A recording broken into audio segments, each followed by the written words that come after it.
Do you have an Amazon Alexa enabled device? You can now listen to my podcast on that device.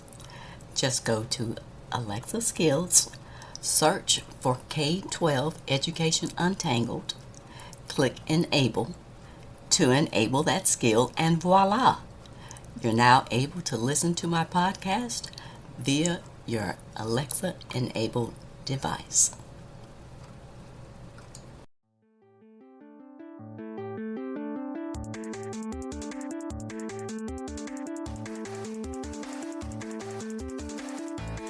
Welcome to another episode of K-12 Education Untangled. My name is Dr. Kim Fields, former corporate manager turned educational researcher and advocate, and I'm the host of this podcast.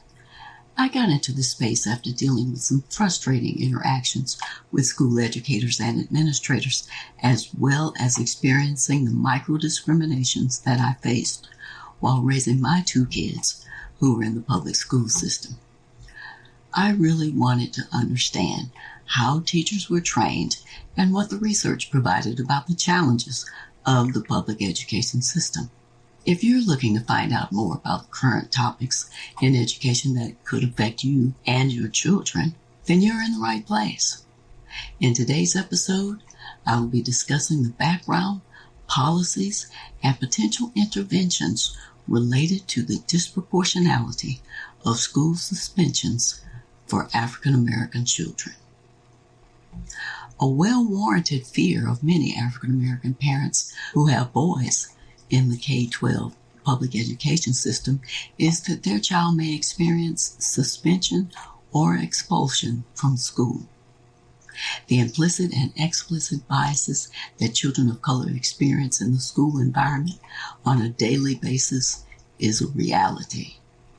This is not just for someone else's child, but for every child of color, including yours. Let's dive into a little bit of what the research and background on this topic is. In 2015 and 2016, students lost 11 million days of instruction from suspensions, and Black students lost nearly 5 times the number of days as white students, according to the Ed Week 2021 August 19th issue. Some studies suggest that there are similar disparities for Latinx students in various locations and schooling levels.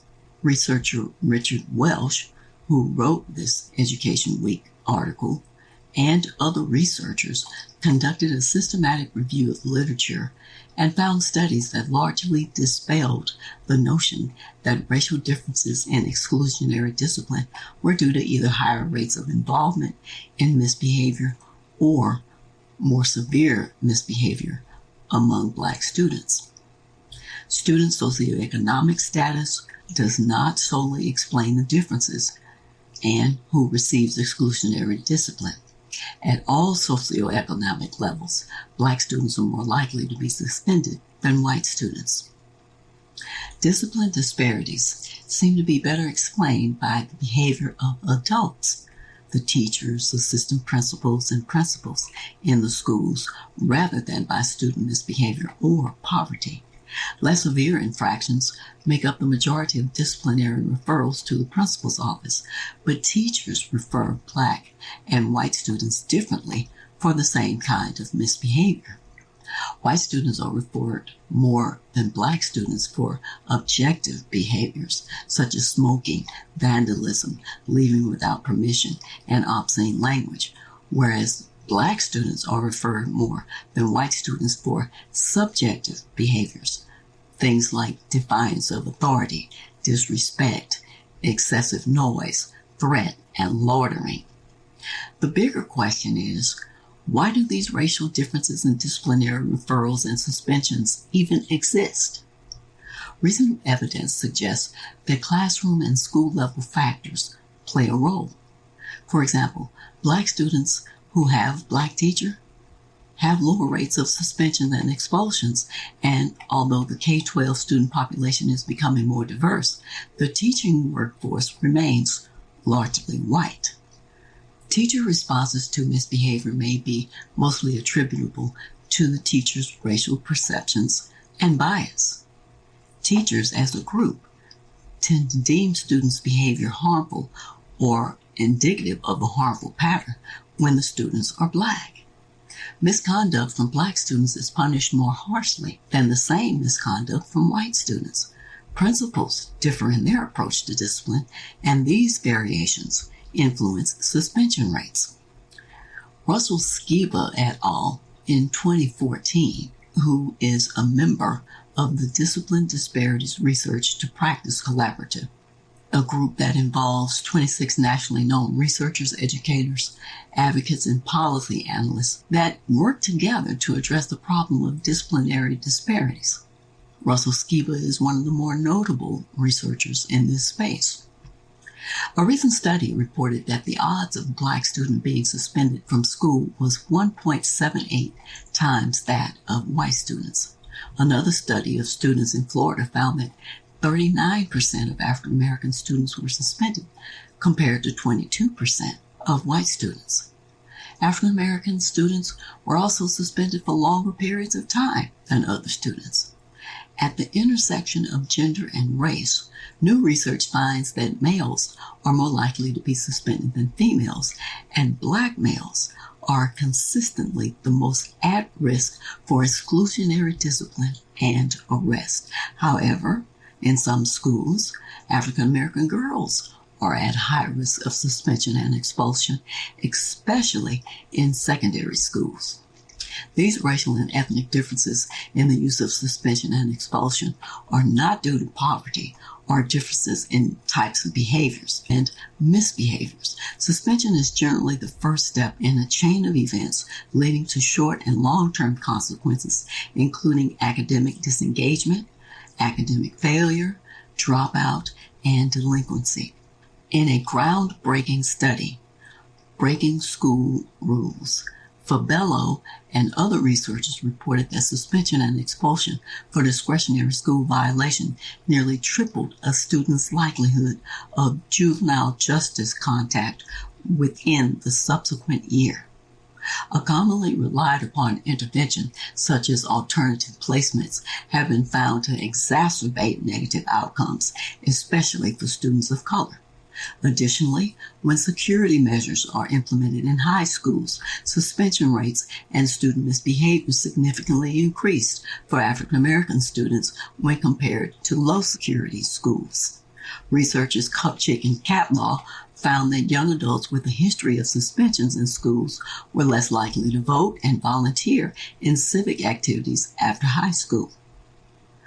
According to recent data collected by the Department of Education's Office for Civil Rights, students of color made up 75% of referrals to law enforcement and 79% of school-based arrests, even though students of color make up only 39% of the nation's public school population. Research also shows that highly punitive discipline is often not as necessary as some might think. For example, the most common reasons for suspension in law enforcement referrals are infractions seemingly unrelated to school safety issues. Although the absolute rates of suspension and expulsion are higher at the secondary school level for both Black and white males, the discrepancy between Black and white rates of suspension is greater at the elementary school level. Being Black seems to be the most significant predictor of serious disciplinary action. Black students were significantly more likely to be referred to the office, even when controlling for teacher ratings of externalizing or disruptive behavior. Some groups and researchers have come up with some potential interventions. Programs such as positive behavior interventions and supports and restorative practices attempt to improve school culture as a whole and provide school personnel with skills and behavior management and student discipline. Programs such as these appear to decrease suspension rates. However, racial disparities persist. Additionally, These program-based interventions do not appear to have greater benefit for Black students based on the studies published within the last 5 years. Most interventions have given insufficient attention to the issues of race and culture and have focused predominantly on student misbehavior. Other programs such as Greet, Stop, Prompt, and My Teaching Partner focus on improving classroom climate and teacher support for students, and these appear to narrow the racial gap in discipline. Many programs that have been effective center their efforts on teaching coaching and staff professional development.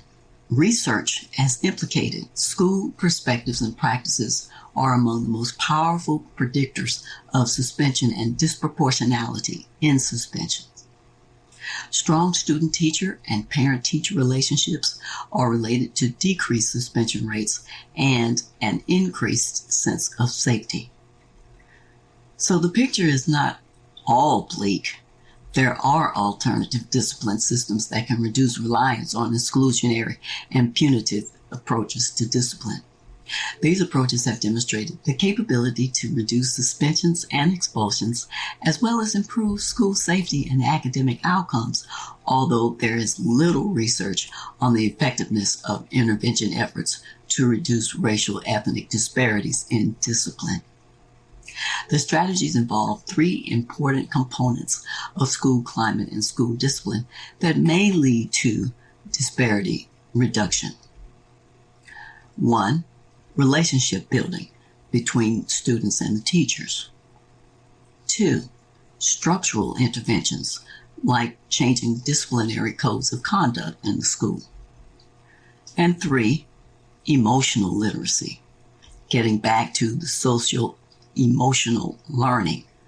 Other interventions include restorative justice, which aims to restore relationships and repair the harm caused by misbehavior, and school-wide positive behavior supports, which provide a decision-making framework that guides a comprehensive and proactive approach to school discipline. Representation of all stakeholders and their perspectives need to be represented, as well as a provision for culturally responsive interventions.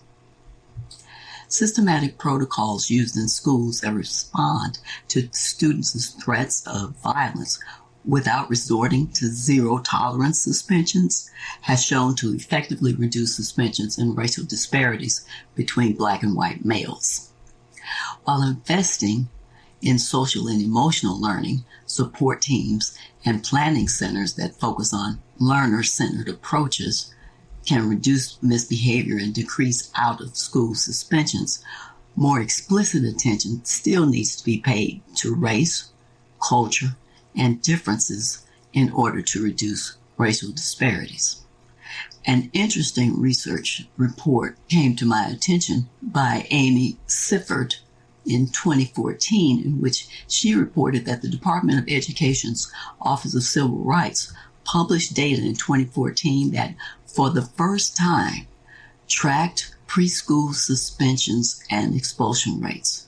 This is startling. Again, it tracked preschool suspensions and expulsions. Preschoolers were being suspended and expelled in racially disproportionate numbers, with African American boys bearing the brunt of the discipline. According to the data from that 2014 study, the school-to-prison pipeline doesn't start in 3rd grade. It actually starts in preschool. Unconscious bias on the part of teachers and administrators, as well as zero-tolerance policies, were some of the policies and practices that led to preschool expulsions. So, if we move from preschool into the K-12 education system, the discipline gap and the achievement gap may be 2 sides of the same coin, according to researchers Gregory, Skiba, and Noguera in 2010. The relationship between student externalizing behavior and academic achievement gap has been well documented. In fact, students experiencing academic skill deficits are more likely to engage in disruptive classroom behavior. Low income status, low achievement, and low rates of misconduct contribute to why Black, Latinx, and American Indian students are overly selected and over-sanctioned in the discipline system. In light of all this, race still remains a predictor of suspension even after accounting for student grade point average. Schools tend to rely heavily on exclusion from the classroom as a primary discipline strategy, and this practice very often has a disproportionate impact on Black, Latinx, and American Indian students. This directly affects the achievement gap that has been well documented in the research for children of color. School suspensions account for approximately 20% of Black-white differences in performance. This severely hinders academic growth and contributes to racial disparities in achievement. Some researchers have attributed racial inequalities in adulthood in areas such as employment, incarceration, and health that can be traced to unequal academic outcomes in childhood and adolescence.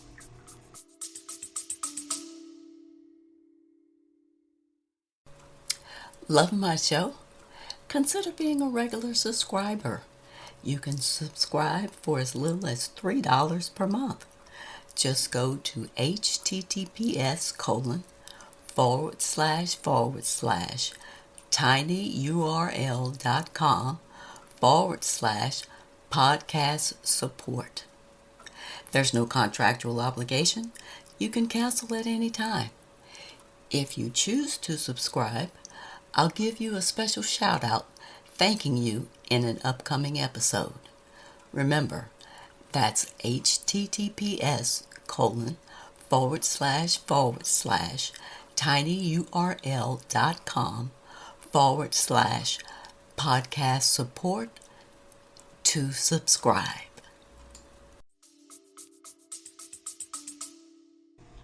Some of the ways that educators can mitigate disparities in discipline involves awareness of the following. 1. Avoiding unnecessary or unfair discipline, as it is often not just school policy, but it's the law. 2. Discipline issues in schools, because both the denial of education opportunities can reflect the need for opportunities to learn. 3. School discipline cannot be viewed in isolation from the rest of the school experience. 4. The need to move beyond punitive discipline to conflict prevention and conflict intervention. Conflict prevention involves fostering supportive relationships with all students, holding high expectations, and providing academic rigor, and presenting culturally relevant and responsive teaching. Conflict intervention involves inquiry into causes of conflicts, developing problem-solving approaches to discipline, as well as reintegration of the student back into the school environment after a conflict. And 5, establishing a bias-free classroom as well as respectful school environment. This would mean that educators have to learn about the structural nature and historical context of racism. Underlying causes of the disparities in disciplinary outcomes are, by and large, byproducts of larger issues in K-12 schooling, such as lack of workforce diversity, a lack of classroom management, and shortfalls in cultural capabilities of teachers. There's no silver bullet to solving this complex issue. One positive way forward is just to have honest conversations about the role of race and culture in education and society in order to begin solving this conundrum. Here are the takeaways from today's episode. The experience of race and ethnicity has differed dramatically over the course of our nation's history, depending on one's skin color, and those differential experiences continue today, as represented in white privilege and racial microaggressions. The difficulty that educators, especially white educators, have in openly talking about race and racism has been well documented. Yet, Failure to adequately consider the perspectives of those most affected by racial and ethnic disparities may interfere with any full consideration of race-based data and make effective mediation difficult or impossible. There are many questions that remain as far as the proportionality of Black students in suspension and expulsion rates over the past 30 years. Little attention has been paid to the development and implementation of interventions specifically designed to reduce racial disparities in suspension and expulsion. There is insufficient evidence to suggest that the demographic factors such as low income, race, neighborhood characteristics, etc., can explain away the racial discipline gap. Researchers such as Gregory, Skiba, and Medarata in 2017 constructed a framework called the Framework for Increasing Equity in School Discipline, and it is a framework in which educators need to explicitly consider issues of culture, race, gender, power, and privilege in addressing inequality in schooling. The major sections of the framework are preventive measures, intervention measures, and a combination of prevention and intervention measures. Under the prevention section, the framework includes supportive relationships, bias-aware classrooms, and a respectful class and school environment, academic rigor, culturally relevant and responsive teaching, and opportunities for learning and correcting behavior in which behaviors approach from a non-punitive perspective. Under the intervention section of the framework, the main constructs are data-based for equity, problem-solving approaches for discipline, uncovering teacher-student conflicts, and addressing any unidentified needs, as well as the inclusion of students and family voices in particular conflict and the causes and solutions for the conflict. It also involves reintegration of the student after a conflict or an absence, in which the students are supported when re-entering the school environment. The last section of the framework, which embodies prevention and intervention constructs, consists of a multi-tiered system of supports that examines students' differentiated needs. This is an important issue to be aware of, as the implications could potentially affect every African American child in the public school system. There are no easy answers. Researchers are still wrestling with the factors associated with the racial disciplinary gap and its impact on the achievement gap. Having had personal experience with expulsion with one of my own children, I often noted differences in the way that he was treated by school staff and administrators. There just seemed to be a lack of cultural awareness as well as a labeling once he received unsolicited attention from certain educators. I also believe that, and this was confirmed by the research, the zero tolerance policies are not beneficial for children of color.